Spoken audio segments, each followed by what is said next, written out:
A tanker leased by QatarEnergy has been damaged off the coast of Qatar after it was hit by a projectile. The British Maritime Monitoring Agency said the incident happened about 30 kilometres north of the industrial city of Ras Laffan. Zein Basravi is joining us now from Dubai for more on what's happening across the region. I know there have been attacks in the UAE, Zein, as well. Let's start off with what's happened off the coast of Qatar. What is the extent of the damage on the tanker there? Absolutely, has to be said, Qatar has so far, as many GCC countries have, intercepted most of what's been fired at them by Iran as part of its retaliation for coming under attack.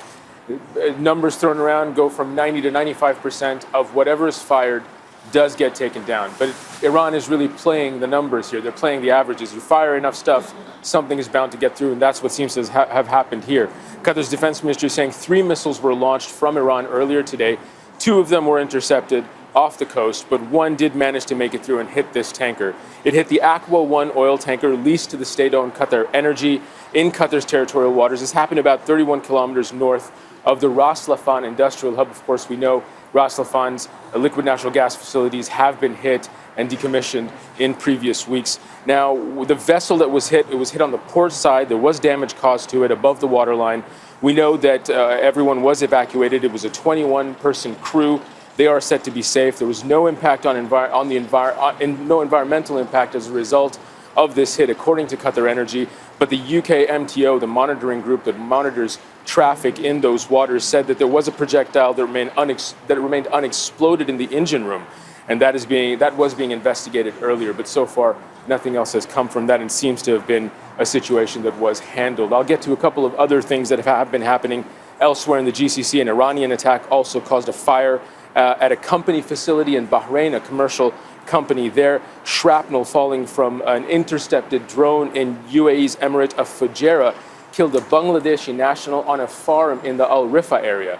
And we have to say that so many of the incidents of casualties and injuries have happened to Asian expatriate workers here living in the UAE. And this is another example of how falling debris is still such a danger, even somewhere as remote as a farm in Fujairah. Saudi defenses say they intercepted multiple drones, and just in the last hour we're getting reports of a person has been injured in the emirate of Al Quwain, again from debris fall from an intercepted drone here in the UAE. And the UAE, Zein, imposing now flight restrictions on Iranian nationals. What kind of restrictions? That is correct. Really, Emirates Airlines, other Dubai Airlines, confirming murmurs we've been hearing for some days about specific policy targeting, looking at specifically Iranian travelers. And what we know now is that more than 1,200 Iranians have returned home from the UAE. The Iranian government saying they've made preparations to support them during this transition. But what Dubai Airlines are saying is that Emirates Airlines will not allow Iranian nationals to enter or transit through the UAE unless they have a golden visa or a long-term residency of some kind. But what we are seeing here is it's also on the Emirates Airlines website, specific guidance for Iranian visa holders, but also Iranian citizens that are transiting or traveling through.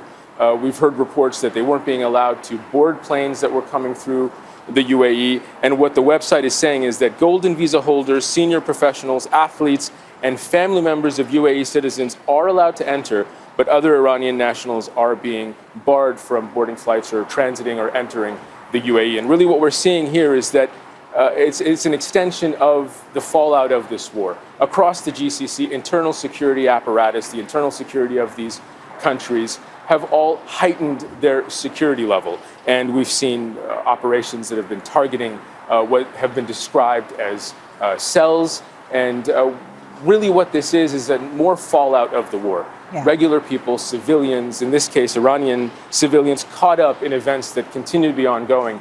And likely this kind of security measure is going to get worse the longer this conflict goes on. Zein, thank you very much for your reporting. Zein Basravi, live for us there in Dubai.